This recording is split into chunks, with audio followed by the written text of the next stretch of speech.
This is the IELTS listening test. You will hear a number of different recordings and you will have to answer questions on what you hear. Section 1. You will hear a conversation between Peter and Jim talking about some details for their shared accommodation. First, you have some time to look at questions 1 to 4.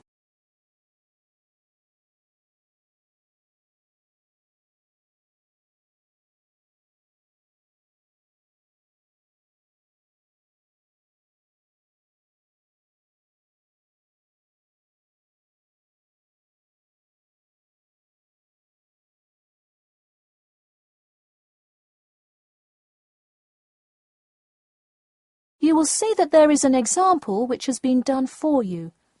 On this occasion only, the conversation relating to this will be played first. Hey Jim, it's Peter. Oh hey Peter, what's up? I thought I'd call so we could hammer out the details for next year's lease.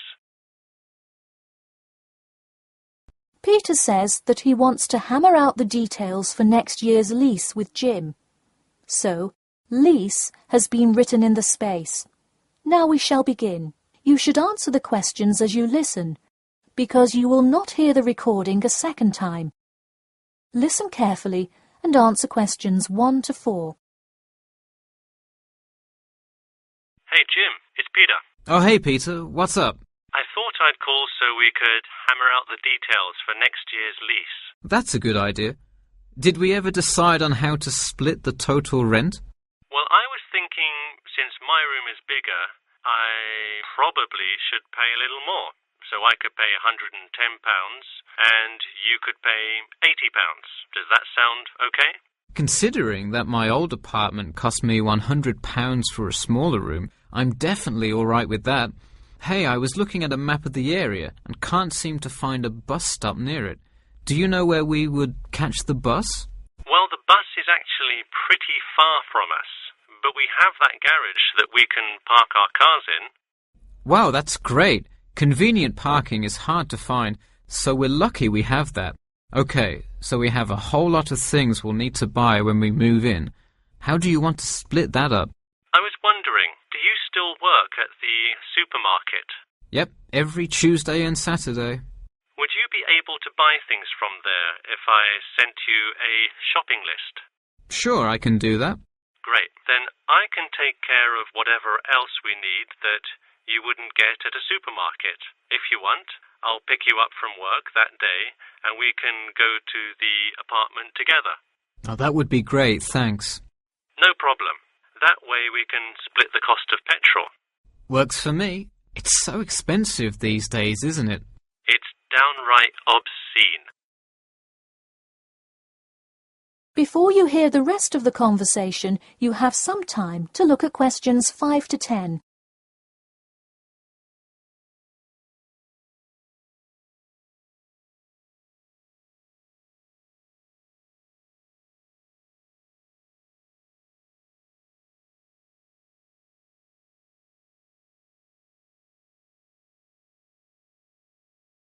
Now listen and answer questions 5 to 10. So let's figure out what appliances we need. Do we have a microwave? Yes, the landlord's providing that for us. Hey, do you still have that space heater, though? We need one for the kitchen since it's not connected to the central heating. All right, I'll bring that. Anything else? Well, I have some dining room and living room furniture I can bring, so that should take care of most of the big stuff. You know what we do need, though? Could you bring a toaster? I actually don't have one. It doesn't come with the microwave. No, the landlord is only supplying the microwave. It would really help if you could bring one. Okay, I'll pick one up at the store. You know, I also have this cool antique rotary phone that would be a cool addition to the apartment, sort of as decoration and utility. Oh, cool. The only thing is, we'd have to put it in the kitchen unless you want it in your room. Why not put it in the living room? The living room's too loud to have a phone conversation. The noise sort of carries, so if one person is trying to watch TV or have friends over, the person on the phone won't be able to hear. Okay, well I guess kitchen it is then. Any other big things we need? That seems like everything. That's all I can think of. And of course, move-in is... June the 1st. I can't wait. We'll be able to watch the big game in our new apartment. It's going to be awesome. Yeah, we can move in the morning, and then Friday night we can sit back and cheer on Liverpool. I have an exam in the morning, but we'll be done around 11 a.m. and can move in after. Wait, Liverpool? You're joking, right? I thought you were a Manchester United fan. Man U? No way. Liverpool all the way. Oh no, I don't know if I can live with a Liverpool fan. That is the end of section 1. You now have half a minute to check your answers.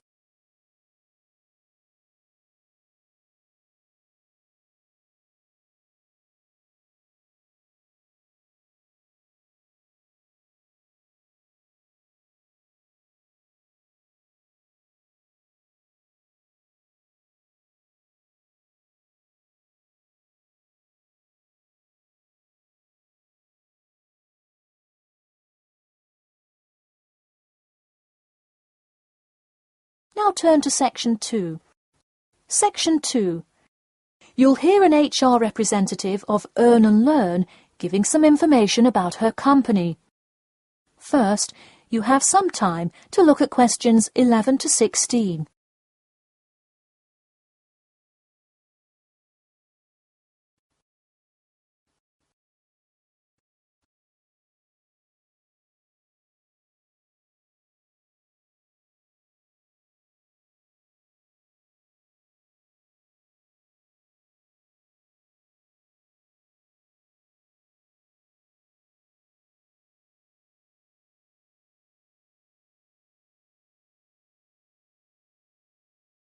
Now listen carefully and answer questions 11 to 16. Welcome to all of you. Can everybody see and hear me? Good. I'm Sarah Connor, an HR representative of Earn and Learn. I have been asked today to talk to you about our company. So, for those of you who don't know very much about the company, let me start by giving you some basic information about it.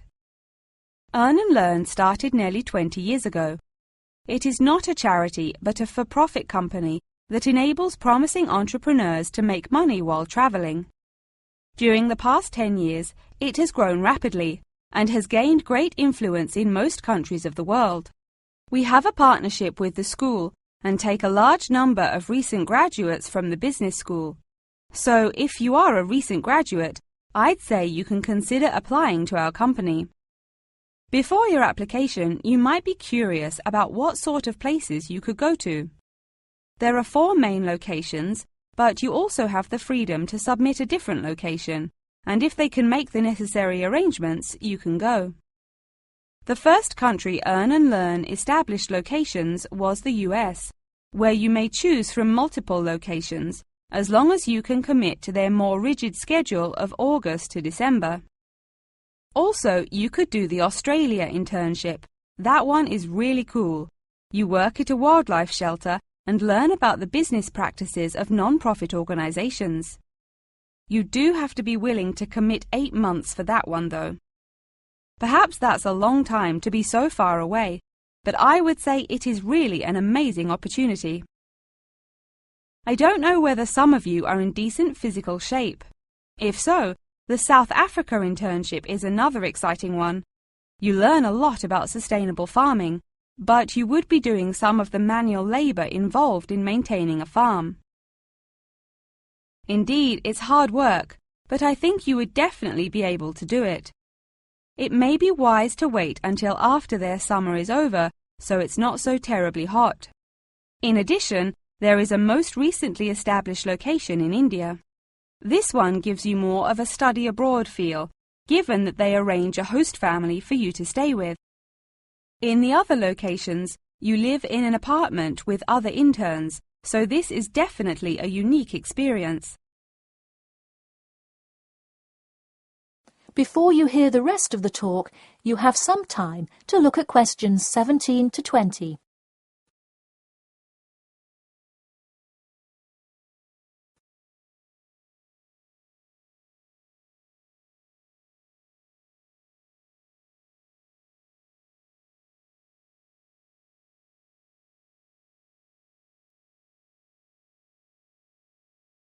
Now listen and answer questions 17 to 20. Regardless of where you go, at the end of the program you get a global travelling certificate, as long as you can explain your experience. You can provide a written log of what you did. I recommend writing journal or blog entries about what you do every day, or a weekly summary of each day. Of course, you don't have to write up a formal report or anything like that, and you need to apply for it once you have returned. Some students may want to know whether this is a paid internship. Actually, you have to pay for the flight there yourself. But you have the opportunity to create your own small business, which could earn you money if it's successful. So basically, you pay for it all up front, but when you're there, you can find ways to make money. That is to say, you pay for 2/3 of the cost up front as a deposit, and then give the final installment 1 month prior to your return. Finally, I have to remind you that you need a health check before you go, to make sure you're not going to spread any communicable diseases. In addition, before you go, you don't have to attend any meetings or workshops. You'll meet everyone you'll be working with once you get there. Okay, well, that's all I've time for today. Thanks for listening, and I'm happy to take any questions if you have them. That is the end of section 2. You now have half a minute to check your answers.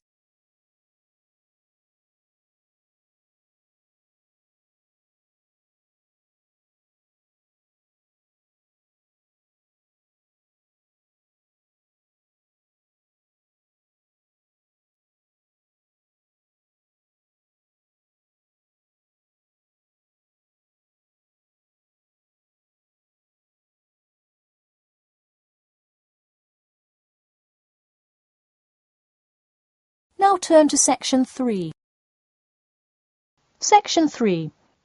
You will hear a student called Margaret Parkinson talking about the class she missed on Thursday with her professor. First, you have some time to look at questions 21 to 26.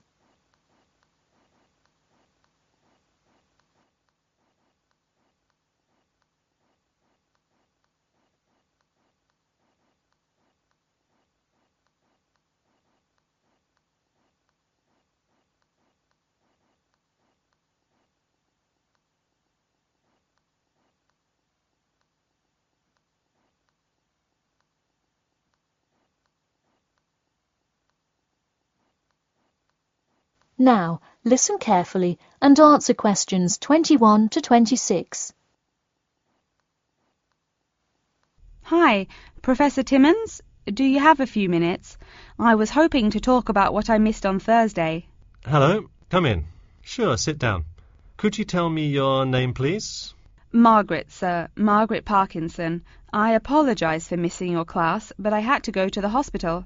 I'm sorry to hear that. Everything is okay now, though, I hope? Yes, thanks. Glad to hear it. So on Thursday, I outlined the research project that will account for 30% of your grade. All students will be divided into groups and will give a well-researched presentation to the class covering a specific topic relevant to student life. Oh, that sounds interesting.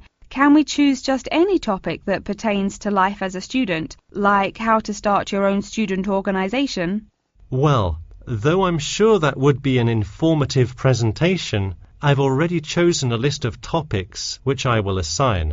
As an example, I assigned one group the topic of student loans. They're to research not just the prevalence of students who have loans to pay for their tuition, but information as to how best to manage these loans and possible scholarships that could alleviate some of the financial burden.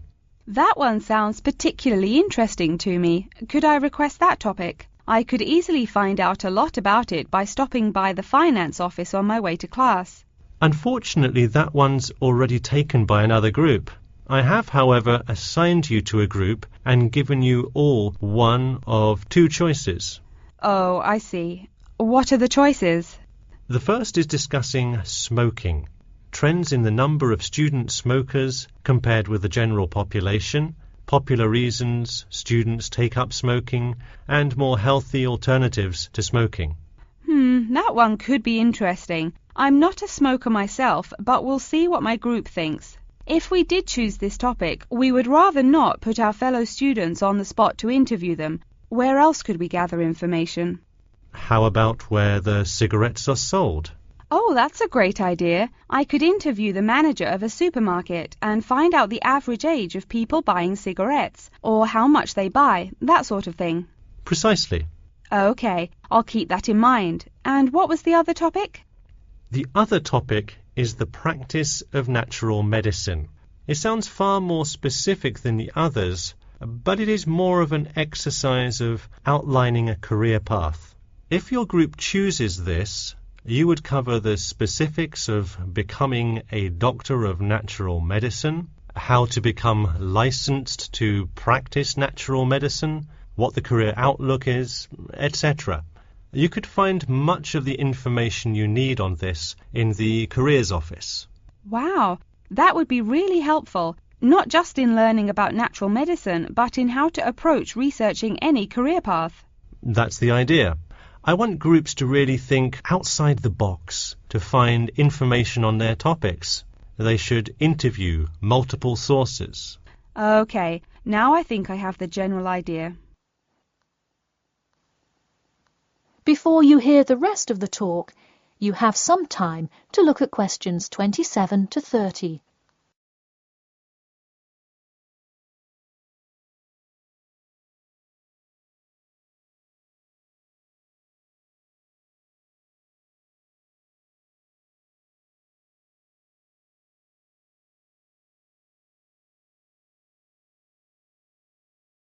Now, listen carefully and answer questions 27 to 30. When is the presentation due? I expect each group to send me an email attachment of the plan ahead of time by October 10th, so that I can ensure that you are on the right track. Oh, that's actually really reassuring. I would hate to spend so much time on a presentation only to find we had taken it in the wrong direction. So when is the presentation? I let groups choose from the list of time slots I have between November 1st and November 5th. OK, how about the 3rd? I'll have to check with my group, of course, but maybe we could write a tentative time? Sure, let me take a look. I'm actually booked completely through the 3rd and 4th now. How about sometime in the afternoon of the 5th? Great. How about 2 o'clock? No problem. I'll pencil your group in. OK, thanks. And to clarify, what exactly is due in the first phase? Before the October deadline, I want your group to have compiled resources and then to provide some initial data analysis to support your claims. OK, so data analysis is due the 10th of October, and then the Presentation? Yes. The final phase is simply giving the presentation on the 5th of November. All right, I think I have all the information I need. Thanks. You're welcome. See you in class tomorrow. That is the end of section 3. You now have half a minute to check your answers.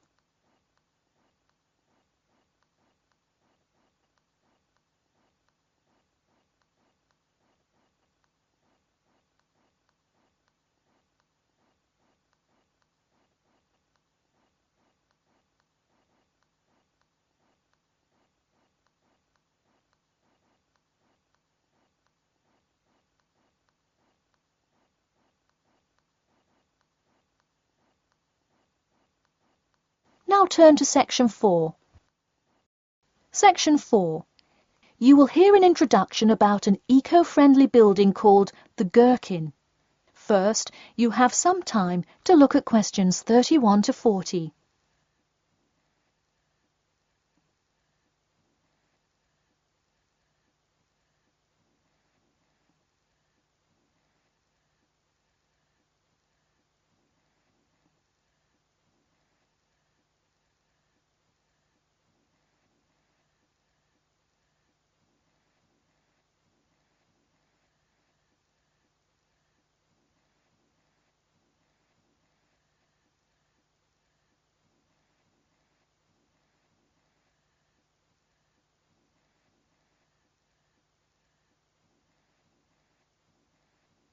Now, listen carefully and answer questions 31 to 40. Today, I'd like to tell you about how UK architects are playing their part to address the issue of global warming. You have seen many of these iconic buildings while going about your everyday life, but you may not know how they are affecting your tomorrow. In 2003, construction was completed on the famous Swiss rebuilding, or more informally called the Gherkin, a true masterpiece commissioned by the law offices of Foster and Partners. This is not the first ambitious endeavour of the firm. They are renowned for their various philanthropic environmental efforts. The Gherkin, with its cut-and-edge green initiative and sharp design, is gaining recognition as an icon in modern architecture. You can pick it out of the London skyline by its unorthodox cigar shape. While its appearance is the obvious attribute at which to marvel, there is far more to this building than meets the eye. And let's face it, there's a lot about this building that meets the eye. The building helps reduce the city's carbon footprint in a number of ways. Just a quick note, in case you're not familiar with the term carbon footprint, get used to it. It's a buzzword you'll hear relentlessly to talk about reducing emissions. Think of it as the amount of harmful greenhouse gases that are given off into the environment by a single person, organization, or product. So going back to the Gherkin building, perhaps the most obvious as well as the most significant eco-friendly feature is the glass windows, which allow light to pass through the building, both reducing heating costs and brightening up the workspace. The ingenuity behind the various eco-friendly aspects of the Gherkin has seen its fair share of publicity both from serious and silly sources. In a recent April Fool's Day edition, One e-publication printed a story detailing plans to replace 50% of the current exterior with grass, which would not only make large steps in the name of sustainability, but also give the building the green hue that would truly earn it the nickname of the Gherkin. The only drawback is, as you may have guessed, that this story was an April Fool's Day joke and completely made up.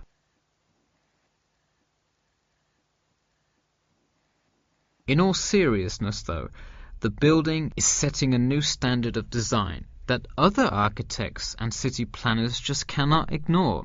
The building's bold and cost-efficient design has won a number of architecture awards, including the Stirling Prize, the London Region Award, and the Empress Skyscraper Award, among others. The design comfortably accommodates a large number of offices, while keeping maintenance and operation costs down, striking a superb balance between nature and the workplace. Nature is well and good, as long as the weather is nice outside. Given London's notoriously bad weather, the architects knew they must devise a quality temperature regulation system, and that they did. A special system designed to reduce the building's reliance on air conditioning was devised that cuts consumption in half compared to standard office buildings. There are atria that link each floor vertically to one another, forming spiraling spaces up the entire building. They serve not just as social common spaces, but also act as the building's lungs, distributing clean air from the opening panels in the facade through the entire building. The building isn't all business, though. It has its fair share of fun as well. At the very top, a club room offers a picturesque entertainment spot for company functions, private parties, etc., with a breathtaking panoramic view of the city. The creation of such an innovative structure has many wondering what the future of urban planning and architecture may be. Well, if the other projects currently commissioned by Foster and Partners are any indication, the entire city constructed with similarly eco-friendly buildings is not far in the distance. The Masdar City development aims to create a desert city that produces zero waste and removes as much carbon dioxide from the atmosphere as it puts in. a huge feat in protecting our Earth. The gherkin is a truly impressive feat, yet it is not the only one worth noting. Now, to move on to another green initiative, I'll tell you about the Eden Foundation building found in Cornwall.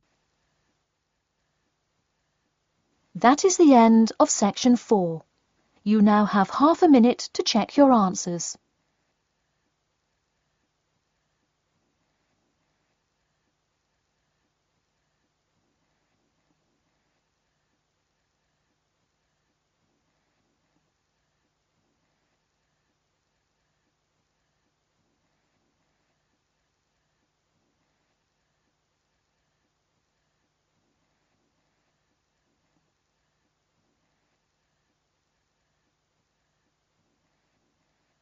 That is the end of the listening test.